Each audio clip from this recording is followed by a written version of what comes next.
क्यों करेंगे? फिर रिकी पॉन्टिंग ने बताया कि हमने जोश इंग्लिश को इसलिए रिलीज किया था क्योंकि अगले साल उनकी शादी है और उनको हनीमून पर जाना है, इसलिए वो अवेलेबल नहीं है। लेकिन फिर जब आईपीएल ऑक्शन का टाइम आया तो पता चला कि जोश इंग्लिश ने अपना नाम डाला हुआ है। सारे पंजाबी फैंस आग बबूला हो गए क्योंकि इसका मतलब साफ था, अगर जोश इंग्लिश पंजाब के लिए खेलते तो कम सैलरी में खेलना पड़ता क्योंकि वो रिटेन करते उनको। लेकिन इस साल लखनऊ, क्या चेन्नई वाले 200 प्लस का टारगेट बनाने के लिए तमिलनाडु में सरकार बदलने का इंतजार कर रहे थे क्या बॉस? हेलो, क्या बढ़िया था गुरु। सुबह थलापति विजय चेन्नई में अपनी मुख्यमंत्री पद की शपथ ले रहे थे और दोपहर में चेन्नई वालों को लखनऊ के खिलाफ एक बहुत इंपॉर्टेंट मैच में खेलना था। वैसे तो लखनऊ की टीम इस साल कैसी खेल रही है सभी को पता है, लेकिन चेन्नई के फैंस को पता था कि अभी पिछले ही मैच में ये लोग आरसीबी को धोकर आ रहे हैं। और वैसे भी जब किसी के पास कुछ खोने को नहीं होता ना तो वो आदमी और ज्यादा खतरनाक हो जाता है। इसीलिए चेन्नई फैंस कह रहे थे, मेरे को तो ऐसा धक धक हो रहा है। धक धक सच भी साबित हो गई क्योंकि लखनऊ वाले अपने साथ जोश इंग्लिश को लेकर आए थे।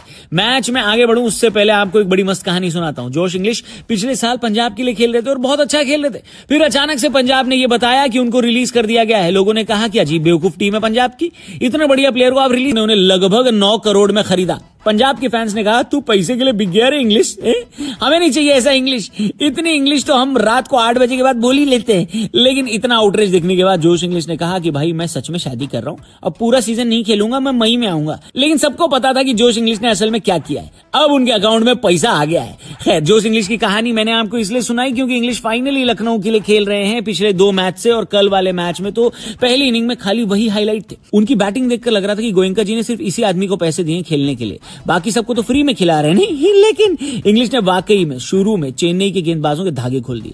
अकील हुसैन, मिचेल कंबोज, ये सारे गेंदबाज जो अभी तक बढ़िया कर रहे थे, इनको पकड़ पकड़ कर मारा। और बेस्ट बात यह थी कि वो फील्ड पकड़ कर खेल रहे थे, यानी जहां फील्डर नहीं था वहीं मार रहे थे।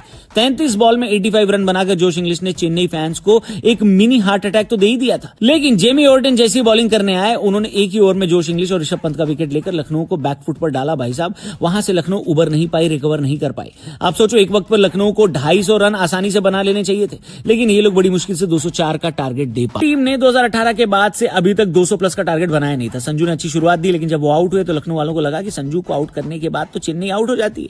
लेकिन 3 नंबर पर खेलने आए उर्विल पटेल। उन्होंने कहा, रुको जरा, सब्र करो। पटेल, जिनके नाम सैयद मुश्ताक अली ट्रॉफी का फास्टेस्ट सेंचुरी है, उन्होंने यहां पर भी 6 बॉल में 5 छक्के लगा दिए।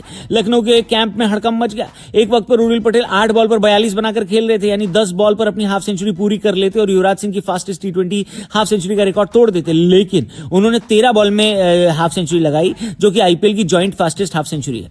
उर्विल पटेल की इनिंग्स की वजह से यह हो गया कि यहां से चेन्नई हार नहीं सकती। लेकिन उनके आउट होने के बाद चेन्नई वालों ने कहा कि ऐसे कैसे बेन स्टोक्स, जीते जीता है मैच में अचानक से रोमांच आ गया और यह मैच लास्ट ओवर तक चला गया जहां जाना नहीं चाहिए था। लेकिन लास्ट ओवर में जहां पर जीतने के लिए 10 रन चाहिए थे, शायद इसीलिए जरूरी था ताकि शिवम दुबे थोड़ी फॉर्म में वापस आ जाए। शिवम दुबे ने 2 बॉल में 2 छक्के लगाकर चेन्नई को यह मैच जिता दिया और इसी के साथ चेन्नई पॉइंट्स टेबल में 5वें नंबर पर आ गई।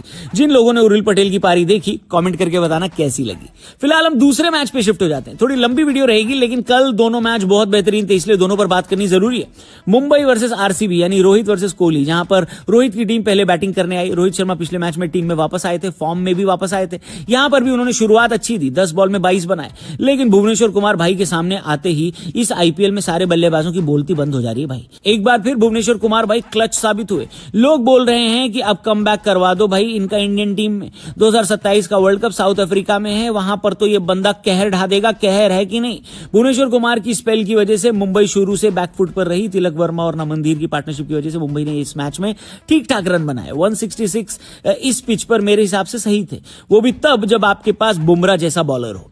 हालांकि मुंबई के लिए सबसे मेन काम जसप्रीत बुमराह ने नहीं बल्कि दीपक चहर ने किया। चहर ने टीम में वापसी करते ही कोहली को डक पर आउट करवा दिया, 0 पर। चहर यही नहीं रुके, उन्होंने 1 विकेट और लेकर आरसीबी को यह बता दिया कि ये भले ही आपका होम ग्राउंड है, लेकिन ये चिन्ना स्वामी नहीं है। वैसे भी बेंगलुरु वाले इस ग्राउंड में परसों ही पहुंचे थे, जबकि मुंबई वाले यहां 1 दिन पहले ही डेरा डालकर बैठ चुके थे। यानी मैच प्रैक्टिस के हिसाब से मुंबई इस ग्राउंड पर ज्यादा प्रैक्टिस कर चुकी थी। मुंबई इस मैच में आगे निकल गई थी, लेकिन मुंबई को क्या लगता है ना कि सिर्फ उनके पास ही एक पंड्या है। हेलो, असला बारूद तो बेंगलुरु वाले भी रखते हैं लाडले। एक इंपॉर्टेंट मैच में पंड्या की क्लच परफॉर्मेंस आई। जी हां, कृणाल पंड्या की बात हो रही है। 46 बॉल में 73 बनाकर उन्होंने बेंगलुरु को गेम में बनाए रखा, लेकिन सामने से विकेट निकलते जा रहे थे और गेम पेंडुलम की तरह इधर से उधर, उधर से इधर झूल रहा था। जब 2 ओवर में 18 चाहिए थे तो 19वां ओवर फेंकने आए जसप्रीत बुमराह ने अपनी भरपूर क्लास दिखाई और सिर्फ 3 रन दिए। यानी आखिरी ओवर में मुंबई के पास डिफेंड करने के लिए 15 रन थे और एक चॉइस थी कि आखिरी ओवर गजनफर से करवाया जाए या इस सीजन अपना पहला मैच खेल रहे राज अंगद बावा को आखिरी ओवर दिया जाए। सूर्य कुमार यादव ने बाबा को ये ओवर दिया और ये उनको बहुत भारी पड़ा, क्योंकि जब आप 15 रन डिफेंड कर रहे हैं आखिरी ओवर में तो आप बड़े आराम से कर सकते हैं अगर आप 6 बॉल फेंकें तो। लेकिन बाबा ने आखिरी ओवर में 10 बॉल डाली है, क्योंकि इतनी नो बॉल और वाइड डाल रहे थे ना वो, कि बाउंड्री न देने के बावजूद मुंबई मैच से बाहर हो ही नहीं रही थी। फिर जब रोमारियो शेफर्ड का विकेट मिल गया और 3 बॉल पर 9 रन चाहिए थे, तब तो लगा कि भैया मुंबई पिछले मैच का बदला ले लेगी बेंगलुरु से। लेकिन भुवनेश्वर कुमार ने आते ही छक्का लगा दिया। इक्वेशन 2 बॉल पर 3 रन आ गई और फाइनली 1 बॉल पर 2 रन की इक्वेशन आ चुकी थी। क्रीज पर थे रसिक सलाम, जिन्होंने बॉल को वालेकुम अस्सलाम कर दिया और 2 रन भागकर 2 पॉइंट बेंगलुरु को दिलवा दिए। इसी के साथ एक नेल बाइटिंग सिचुएशन, एक खतरनाक मैच में बेंगलुरु को 2 पॉइंट और मिल गए और बेंगलुरु अब टेबल टॉप पर बैठी हुई है। आईपीएल की पॉइंट्स टेबल बेहद इंटरेस्टिंग हो चुकी है। टेक्निकली तो मुंबई और लखनऊ दोनों अभी भी एलिमिनेट नहीं हुए हैं, लेकिन ऐसा समझ लो कि हो गए हैं। पर चेन्नई और आरसीबी की जीत बेहद शानदार रही और संडे सुपर संडे बन गया। आपको किसकी जीत में ज्यादा मजा आया, कमेंट करके बताना। कौन सा मैच